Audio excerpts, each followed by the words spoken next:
안녕하세요. 부동산은 감이 아니라 데이터의 저자 장영길입니다. 요즘 경제를 비롯한 부동산 시장이 흔들리고 요동치고 있습니다. 내일은 예측하지 못해도 몇 년 후는 가능하다고 했던 어느 노벨상 수상자의 말처럼 지금의 요동은 파도 가운데 평온한 먼 바다처럼 보일 수도 있습니다. 예측은 용기보다 무모함이 필요하고 맞기보다는 틀린 경우가 많습니다. 그러나 인간은 진화론적으로 예측하면서 생존해 왔습니다. 우리 뇌는 지식과 경험을 토대로 예측하고 반응합니다. 예측은 우리의 본능입니다. 미래를 알고 싶어 합니다. 과거의 기록과 실증을 비교하면 정확도가 높은 예상을 할 수 있습니다. 우선 서울과 지방의 아파트 매매, 전세 지수의 그래프입니다. 서울은 강남구와 강북구를 분류하여 추이를 분석하였습니다. 기간은 2017년 1월부터 2023년 11월까지입니다. 국민은행 자료를 이용했습니다. 2017년 강남 아파트가 먼저 오르고 강북이 따라가는 추세입니다. 2022년 5월부터 강북구도 급상승하여 2021년 9월에는 추월하기도 합니다. 2017년 1월 100 대비 163까지 상승했습니다. 그러나 2022년 7월 하락할 때는 강북이 140으로 강남보다 크게 하락하고 있습니다. 전세가는 2020년 5월부터 크게 상승합니다. 최고 130입니다.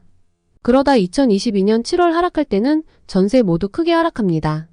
강남 전세는 105까지 더 크게 하락합니다. 지방은 2020년에 오히려 하락하고 최고 110이 최하 103 정도입니다. 지방은 물가보다 덜 상승하여 실질 가격은 하락인 셈입니다. 집값의 문제는 서울이나 수도권의 문제이지 지방의 문제는 아니라고 생각됩니다. 다음은 향후 5년간 서울 아파트 가격을 예측해 보겠습니다. 1990년부터 2022년까지 33년간 자료입니다. 서울 아파트 가격을 소득 즉 구매력 기준 개인당 국민소득 PPP로 분석했습니다. 가격지수는 국민은행의 주택지수, 국민소득은 IMF 자료를 이용했습니다. 빨간 선은 실제값이고 초록선은 국민소득, 보라색은 통계분석 결과값입니다. 그래프에서 가격선은 용어리처럼 요동치고 있고 국민소득선은 직선입니다.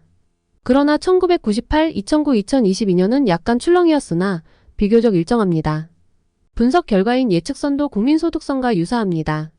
아파트 가격이 어느 때는 궤도를 이탈하여 더 하락하거나 더 상승했다고 할 수 있습니다. 1998년 전후는 예상 가격보다 더 하락하였고 2007년 전후는 더 상승했습니다. 마찬가지로 2017년 전후로 과다 하락하였고 2021년 과다 상승했습니다. 특히 최근 과다 상승으로 예상 가격과 간격이 큽니다. 그러나 축과 같은 기준선을 중심으로 오르고 내리고 반복합니다. 기준선은 국민소득이고 오르락 내리락하는 것은 아파트 가격입니다. 국민소득의 기준선과 멀어지면 오르거나 내릴 것으로 예상해야 합니다. 2022년 말 현재 서울 아파트 가격은 15% 정도 과다 상승 오버슈팅한 것으로 보입니다. 따라서 조정 즉 하락이 필연적입니다.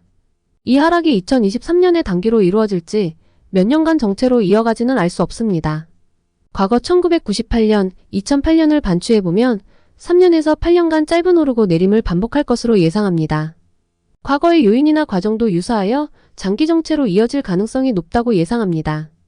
전세는 인플레이션에 의한 금리 상승이 오래가지 않을 수 있기 때문에 과거 1998년처럼 급격히 상승할 수 있습니다.